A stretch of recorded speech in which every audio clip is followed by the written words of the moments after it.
you realize that even there, one cannot say that you are choosing this. You are an expression of consciousness. And consciousness, one could say, is choosing, and you think you are doing it.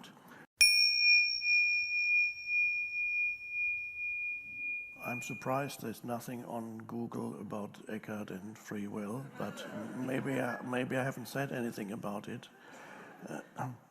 So here we go.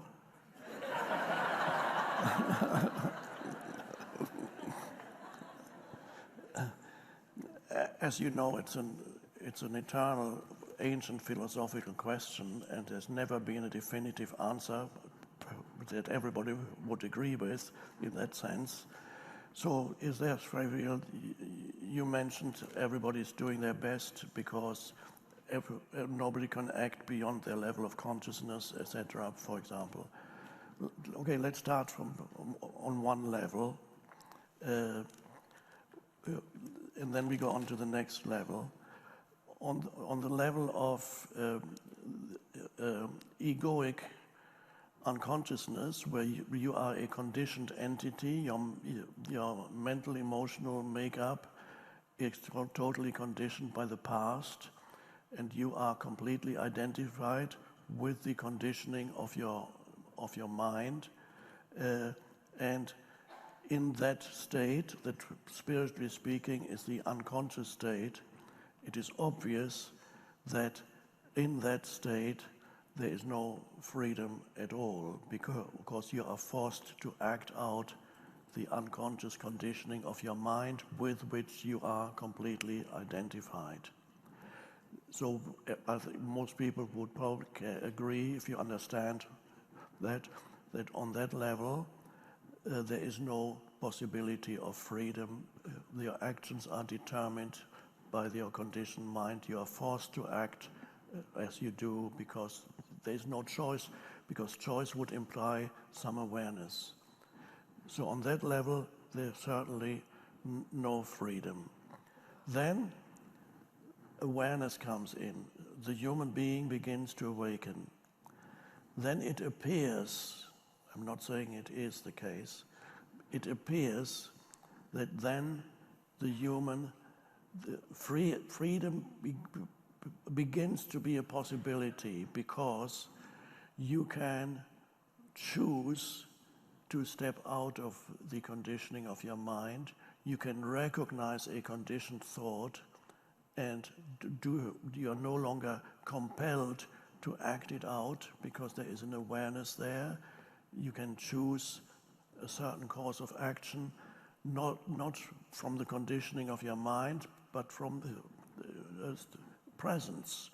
So you can act, and you have much more freedom that before you could not have. Freedom comes with awareness. So it's then relative to the unconscious state, there is now freedom to act. But if you look more deeply, even there on that level, you are connected with the totality of consciousness. You're only an expression of the totality of consciousness. You are not really a separate entity. You are as who said it? You are, was it Alan Watts who said you in the same way that the wave is something that the ocean is doing, you are something that the whole universe is doing in the same way. So the wave is something the ocean is doing, you are something that the universe is doing.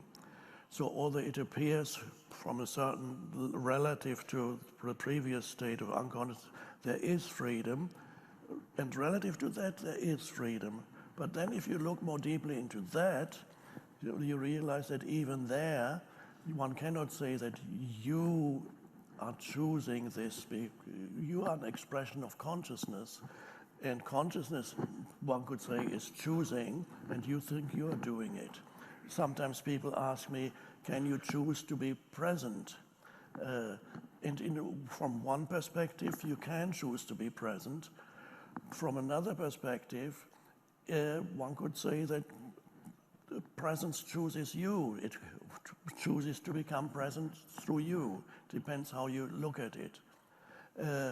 So in ultimate terms, or in relative terms, there is freedom relative to the unconscious state when you become more conscious. But even there, it's only relative to the unconscious state.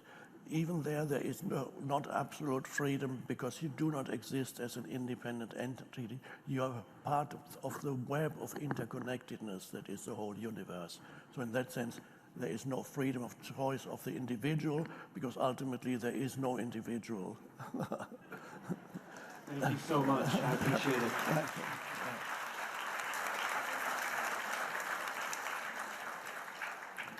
Just want to add one more thing to that, because you mentioned everybody's doing their best and so on, and I agreed that nobody can act beyond their level of consciousness.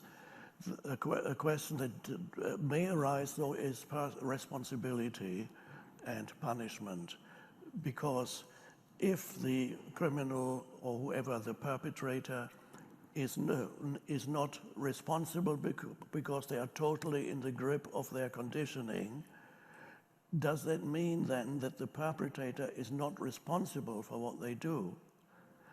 And it does seem to be the case, a very unconscious person, in that sense, is not responsible for what they do. Now, does that mean we must not punish this person because he couldn't help it? Now, that's a difficult point. There is a destiny for human beings. Human beings are meant to move out of the unconscious state, and if they are not moving out of the unconscious state, they create suffering, and they will have to suffer the consequences of their unconsciousness, which eventually awakens them. So when humans suffer the consequences of their unconsciousness, eventually that leads to suffering, and then there is a possibility of awakening. So although they may not be conscious for what they do, it don't mean that karmic retribution on that level does not operate.